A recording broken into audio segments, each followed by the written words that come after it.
In this video, I am going to tell you about Moon in the first house in the Navamsa chart. So this is the Moon series which I'm starting.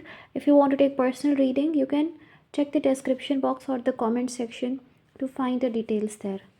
The first house of the Navamsa chart, it is a very important chart. It tells you about your inner self and how you will perceive your relationship, your desires from relationship, and how your behavior will be in the relationship, and how you will transform in the second half of life or after marriage, and basically about your soul. The moon is an emotional planet. Moon represents our mental well-being and emotions. It also represents our mother. So now moon is sitting in the first house. Moon is the ruler naturally in Kal Purush. Moon is the ruler of the fourth house, and it is exalted in Taurus and debilitated in Scorpio. The first house represents yourself, and moon in the Kendra house, the first house, is a good placement, right? So this is a good placement. So moon here gives good results. But here the most important thing you have to check is waxing or waning. Is the moon in Shukla Paksha or Krishna Paksha? Means it is waxing moon or waning moon, because that will tell you this moon will give you positive results or negative results, right? And you also have to check which planets are aspecting moon, because moon is a very receptive planet, means it will behave according to the planets aspecting it, because this represents our mind and emotions, right? So moon is our mind and emotions. So first thing what it does is it makes you very emotional, no matter whatever ascendant you have in your D1. But if you have moon in the first house in the D9, it shows that from inside, from within, you are very emotional person, but you don't show it. And as you grow older, as you get married, your this emotional nature will get visible, means it will come out, okay, or your emotions will start getting stable, okay. This placement of moon in the first house shows you will love your partner very deeply. You will be deeply emotionally connected with your partner. For you, the most important thing in marriage is love. If there is no love, you will not feel happy, because you want to give love, you want to take care of your partner, you have deep love in you, you are an emotional person, and you want to give that emotions to your spouse. So you will be deeply connected to your spouse. Whoever you marry, you will do everything for that person. You will care for that person like a mother, no matter you are male or female, and you will try to become the best partner. Now, as moon aspects the seventh house, so if your relationships are good, you will feel mentally happy. If your relationships are not good, then you will feel sad and depressed.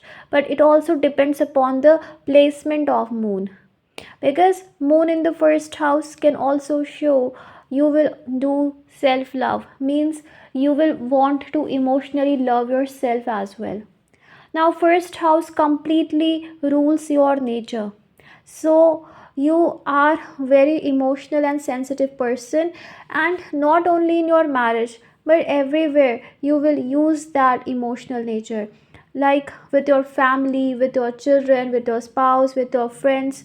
You will be emotional, means even you are doing friendship with people, you will be like, I want to be friends with someone with whom I can emotionally connect.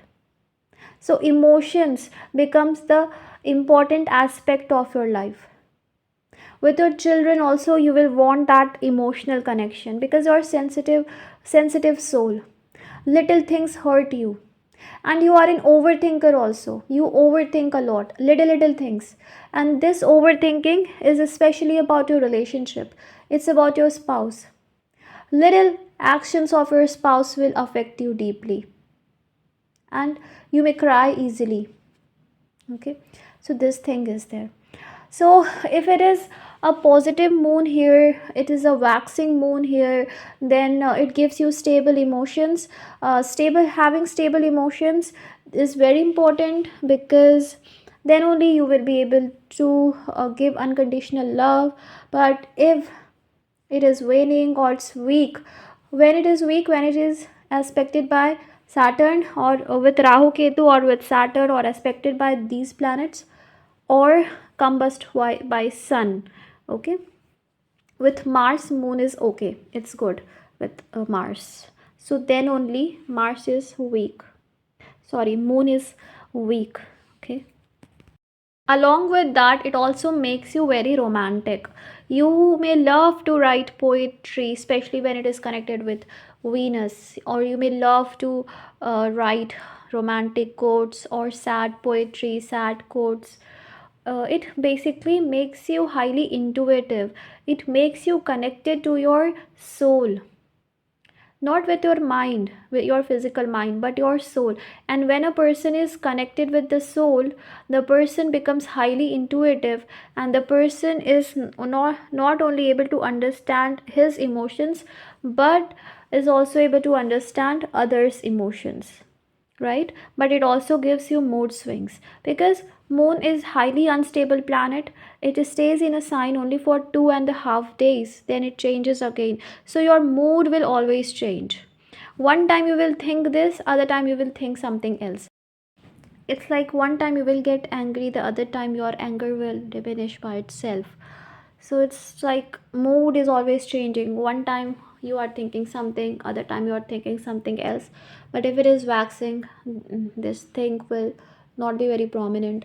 But one thing is there, that if your moon is waning, then there is one positive quality here, that you will be able to go deep into the emotions. Like, you will be able to understand the deep dark emotions of people, and it makes you a very it gives you research oriented mind. It makes you good at research, going deep into the things. So for that, waning moon is also good. Like, if you have waning moon, you will have more experiences, and these experiences will make you understand the reality of life. So with waning moon, yes, the things will not be that good, because with waning moon the spiritual lessons are involved here, which will shape your personality, because it's in the first house. With waxing moon, there will not be much spiritual lessons, because you already have learned it in the past, and you already have stable emotions. But still, with waning moon, it's all right. Whatever be the situation, waxing or waning, it will shape your personality. Okay, it also will make people get attracted to you easily, because of your emotional and caring nature. People will get attracted to you easily, right?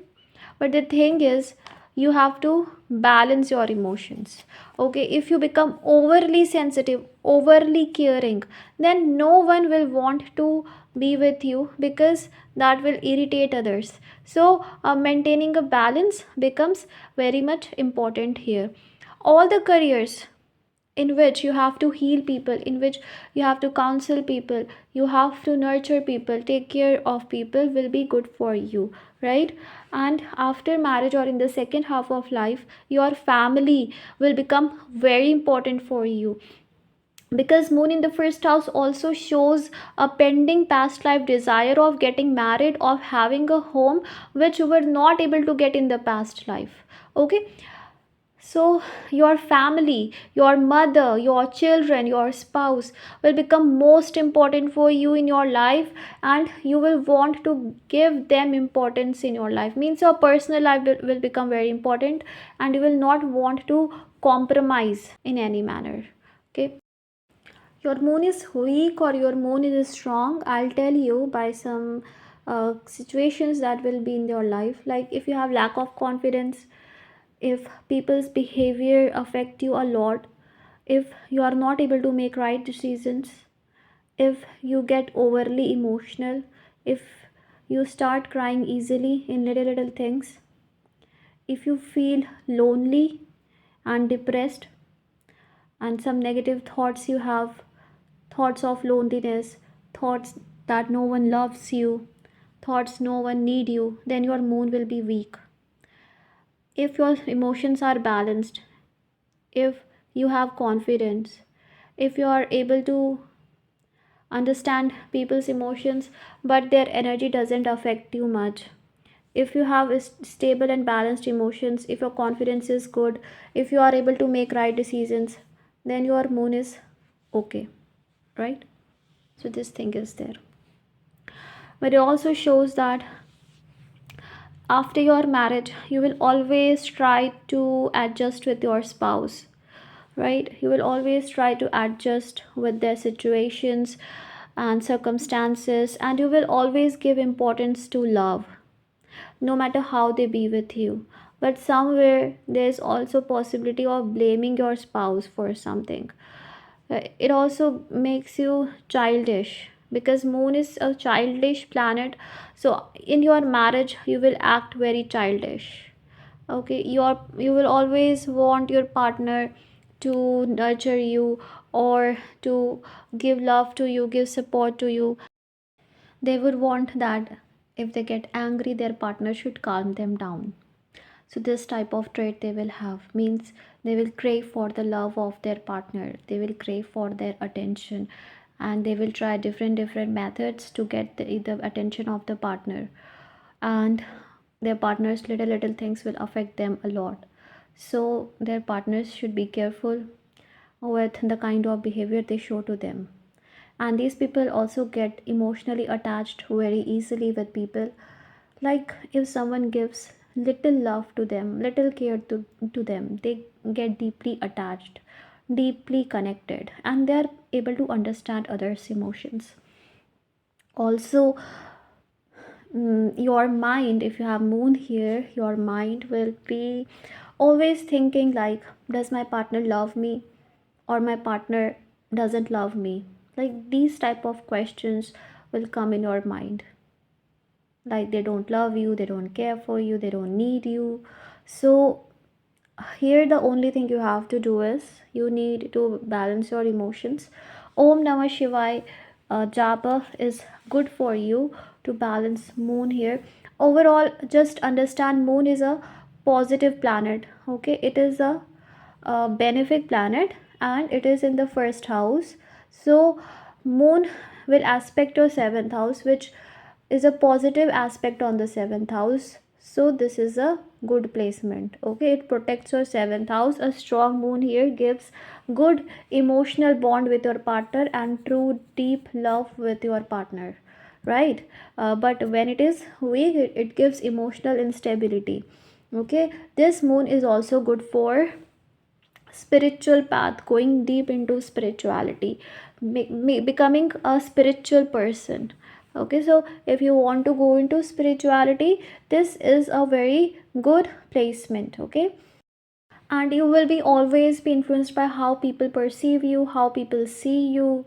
Okay, so you will be very much affected by this thing, like how people see you, what they think about you, what your partner thinks about you.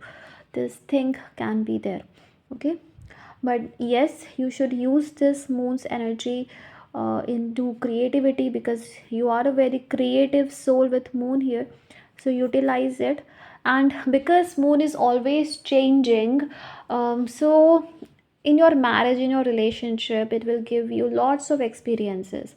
You will experience many things, different things. Okay, and with moon here you don't have to like become too much stable, because we must understand that moon is a planet which changes, right? So this is the quality of the moon, to give you experience, different experiences.